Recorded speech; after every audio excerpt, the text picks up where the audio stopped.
Hi, my name is Boateng. I've been attending this church for the last 10 years, but in the last year or so, I've really been drawn to call this church my home, and this is my story. I grew up in the church. I was always a Christian. My father came to faith a few years before I was born, and he was a man who was very strong in his faith. He had very strong beliefs, and he instilled those in me from a very young age. My faith was always a very personal thing to me, between myself and God. I believe that if with God all things were possible, just by believing and having faith in Him. I would say I wasn't really a sharing person. I was quite independent and almost isolated, I would say, at that time. Even my family sometimes didn't know what was going on with me. I wasn't very good at sharing what I was going through or my needs. In 2014, I went through a phase where I was quite depressed, actually. On the outside, I had a great job, I had a house, I had a loving family, I had my faith, I was in the choir, I was doing Sunday school, but there was still something missing in my life. Fast forward a year later, I lost my job, and this was quite a dark time for me. I almost lost my house. I ended up moving in with my brother in Edmonton, and even in that time, God brought me the most unexpected friend all the way from Mexico who would support me and pray for me, and we'd just sing songs together, and it was such a great encouragement to me. Fast forward a couple of months, I lost my father, who was, I lost my father, who was my biggest mentor and really the person I looked to in terms of my faith and career and just all the values I had in life. And when he passed away, it was really tough for me.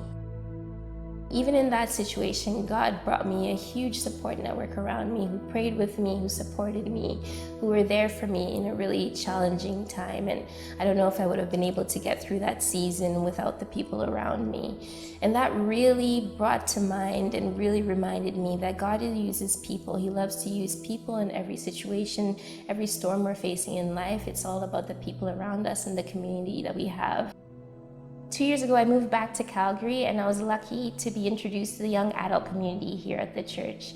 And initially I thought, well, I've been here for 10 years. I know everybody, I've been involved, but I really did not know what it meant to truly be involved in the body. I've grown to have such a wonderful family of support around me through the young adults. I've had people pour into my life. I've been able to pour into other people's lives through prayer, emotional support, and also in material and physical needs.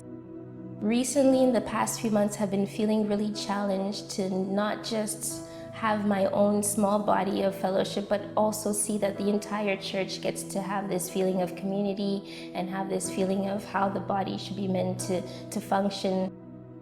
There was a single mom at our church who was struggling with her housing situation, with schooling for her kids. And my mom had asked me, does your church have a benevolence fund?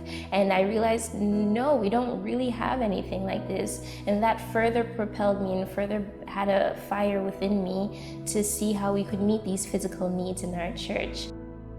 Fast forward a few months, I finally took a step of faith and I went to talk to Pastor Larry, and he really encouraged me. He was a great support, and he connected me with some people in the church and gave me the ability to start something that we've been calling 𝐄𝐝𝐢. The vision behind 𝐄𝐝𝐢 is to find ways to support the needs, physical needs of people at the church, not just within the church, but maybe hopefully in the future to meet the needs of our community.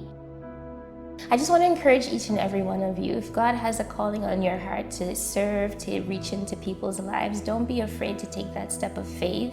I believe He's given us all gifts and talents that can be used to edify the body and to build each other up, not just within our church, but in the community. You never know what a smile, a gift of lunch to a homeless person can do in someone's life. I encourage you all to be that light and just shine your light for Jesus and show love to everyone around you.